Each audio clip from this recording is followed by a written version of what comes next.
Hey guys, welcome back to Medical Coding with Blue. Today's episode is all about before you stop looking for a job in medical coding, watch this. If you are brand new to my channel, welcome. I am Blue, I'm a medical coder. Okay guys, so you are in that process of looking for a job in medical coding, your first job in medical coding. You're getting turned down a lot, and maybe you are starting to turn to places like LinkedIn to air your frustrations. I will say that this is wrong, guys. Yes, medical coding, it is very difficult to find your first job in the beginning.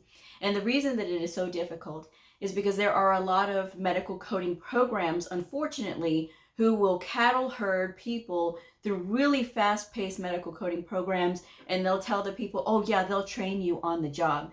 A lot of times when you are walking in there with your medical coding certification, your employer is going to expect you to already know how to code.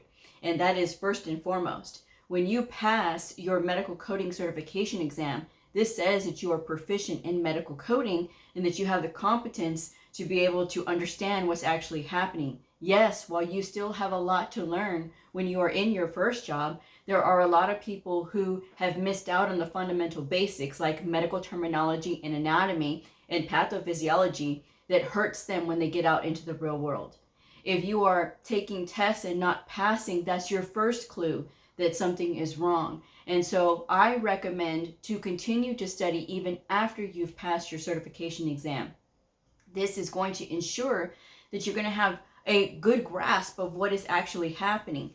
Now, people who have a good grasp of what is happening are going to be the people who are going to be given a chance because they're showing their proficiency when they take these employment tests or these assessment tests from these employers. So you want to make sure that you're ready for those. But if you're going on LinkedIn and you're telling everybody, I'm getting frustrated, it's really bothering me that I can't find a job, and you're telling everybody your story, this is the wrong place to share your story. When it comes to how you act professionally, this field of health information, while there are thousands of us, it is very small. So you get a reputation quite quickly, and people will find out about you quite quickly too, just simply by your attitude and how you are. If you're complaining a lot on LinkedIn, I have had to remove connections with people who complain a lot. And so to me, I don't want to have anything to do with people who are complaining, let alone if you're a hiring manager seeing people who are complaining, that's the first person I'm not going to hire. So everybody is always looking at your behavior. Now, if you say, well, Blue, everybody wants experience, you are still supposed to apply anyway. It doesn't matter if you don't have experience. Employed medical coders are the ones who have made it out of that time of looking for their first job. So they're working. And if they like where they're working, if they're happy, they're going to stay. This leaves a hole in the job seeking process, right? For new people to be able to get in.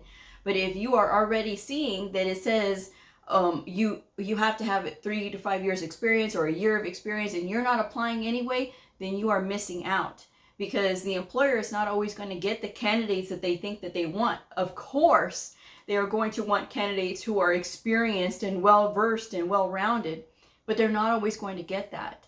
So if you put yourself in a good position to be looked at by a employer, and whether or not they are desperate or not, it doesn't matter. How you get in, it does not matter. You're getting in. So give yourself that opportunity to be able to be looked at by simply putting out a good resume. I talk about having a good resume all the time. Good resumes are vital to the brand new medical coder because this is your calling card.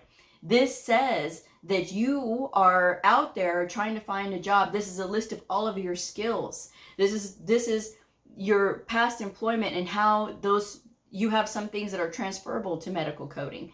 Did you protect private information?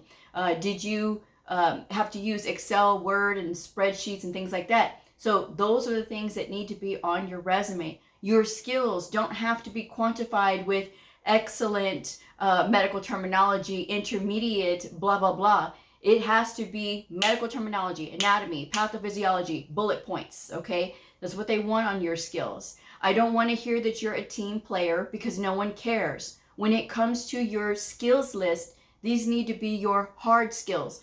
ICD-10-CM, and please do not put ICD-10. There's nothing worse than that. And if I'm a hiring manager and I see on your resume that you have ICD-10, that's automatically rejected. Why? Because you don't have the detail enough to tell me if it's ICD-10-CM or ICD-10-PCS. And do not assume that I know your skills. Okay? So ICD-10-CM, if you were trained in ICD-10-PCS, maybe you have an outpatient credential like a CCSP or even the CPC, and you were trained with PCS, that's okay. You can go ahead and put it on your skills list if you are comfortable coding in those places, right, for inpatient. So if you know that, go ahead and put that down. CPT, HCPCS level 2. Make sure those are all on your skills list. And if you tell me, well, Blue, I've never done those things before. No, but you were trained. You were trained, and that's the most important thing. They need to see your training. If you don't have experience, you need to let them know, what were you trained in? Medical terminology, medical law and ethics, HIPAA, and ICD-10-CM, ICD-10-PCS, CPT, HCPCS. All of those things need to be on your skills list. Do not put that you're a team player, that you're organized, no one cares. We want hard skills when it comes to your skills list.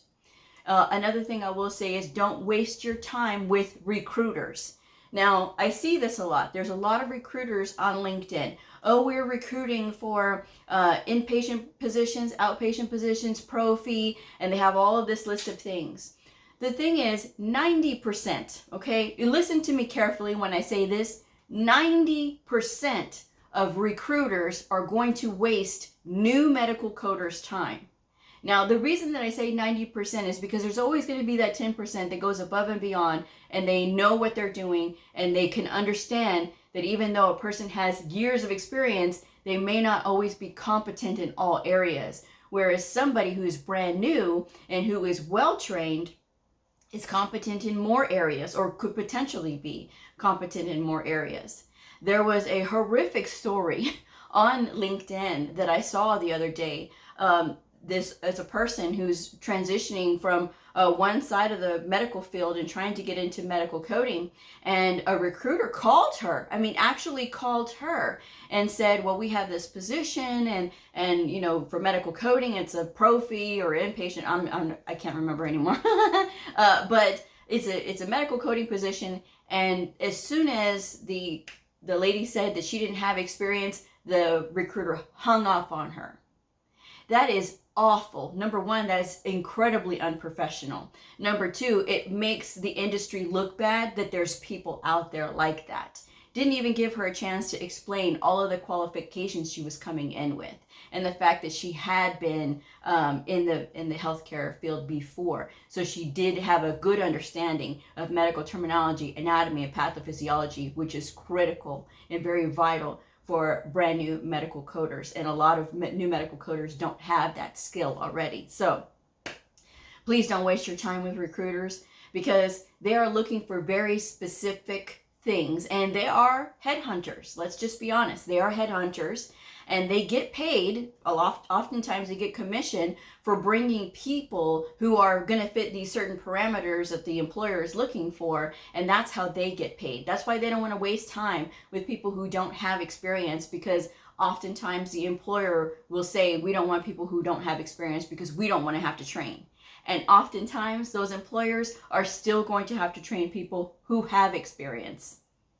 So that's the thing. That's why I say don't waste your time with recruiters. If you're seeing on LinkedIn that a particular place is always hiring, that's your clue that there are things wrong with management, all right? Leadership is probably not the most supportive or not the best if the place is always hiring. So that's something you got to look out for too. I've always recommended to apply with the temporary agencies, and so many of you will fight me on this. Temporary agencies are great places to start because you don't have to have experience. Temporary agencies are for people who are going to be sent on assignments, and these are not 1 or 2 day assignments. If they're calling in for medical coders, They are going to be looking for medical coders to fill in for a certain amount of time. I had my first job through a temp agency, and we were helping out with backlog. So that was how I was able to get my first 3 months of experience. And then from there, I was able to get another position that lasted a little bit longer until I was able to find my way to my forever home in medical coding, where I am now. So that's the thing. A lot of people will foo-foo going to the temp agency. Oh, well, no, Blue, I don't want that. You've never been in the industry before. I am an industry veteran who is telling you how to get in. If what you have been doing has not been working, because clearly you're here for a reason to watching my show, what can I do to get in? I'm telling you now, apply with a temp agency. And before you ask me, well, which one do I apply for? Google it. In any major city, there's going to be a temporary agency for medical professionals. That's what you want to Google. Temporary agencies for medical professionals. And then you can go to their website and you can start seeing that a lot of them will say we're looking for medical billers, medical coders. Sometimes they're looking for nurses, LVNs, LPNs, MAs, CNAs, and that kind of thing. So there's a lot of those places, and medical coding is some of those positions that they do hire for. The other thing with medical coding is when you're going to these temp agencies, it's their job to find you a job. So now you have somebody else in your corner trying to help you out. But give them something to work with. Give them a very good resume. No more than 2 pages, all right? Some people will say, well, I thought it was 1 page. Sometimes if you've had an extensive history and you only go back on your resume 10 to 15 years, and that's it. If you've only worked one job your whole life, maybe you started working in 2000, that's okay. But you don't want to go past 10 to 15 years. I mean, if you worked in a job in 2000, that's fine. You could put that down. But you want to make sure that you are putting 10 to 15 years of work history, and then you put everything on there that's transferable. If you are bilingual, you need to put it on there. It doesn't matter the language, because you never know who that place is servicing, all right? There's a ton of tutors on LinkedIn if you need help. I'm a tutor myself. My rate is in the description box below. If you need to have your resume updated or whatever, and you want to pay for it, there's a lot of services out there, but I'm a veteran medical coder who also does resume rewrites. My rate, again, is in the description box below. Now, I also do have videos on my YouTube channel for resume tips for brand new medical coders, and I encourage you guys to check them out, and I encourage you to look through the videos, because right now I don't have the time to sit and go through, because people will send me their resumes and say, can you look at this? I don't have time, guys. And if you want my time like that, you have to get a resume rewrite to be able to do that. So that's just my advice anyway, guys. Don't give up. Apply for other positions that could get you in there as well, into that hospital that you want to apply for. Release of information, data entry, even if you're looking at denials, working through denials and that kind of thing. Those are all positions that you can get into that will get you in the door and transferred later on into medical coding. So that's just my advice anyway. So don't give up. Don't give up so easily. And do not air your frustration on LinkedIn. I cannot say this enough. Please share this video so that other people can stop sharing that they feel so frustrated on LinkedIn, because it's not a good look, guys. I'm just saying. I'm going to go ahead and wrap this one up, but thank you guys so much for joining me. If this video helped you, I hope that you will share it, like, subscribe, and I will see you guys next time. Bye.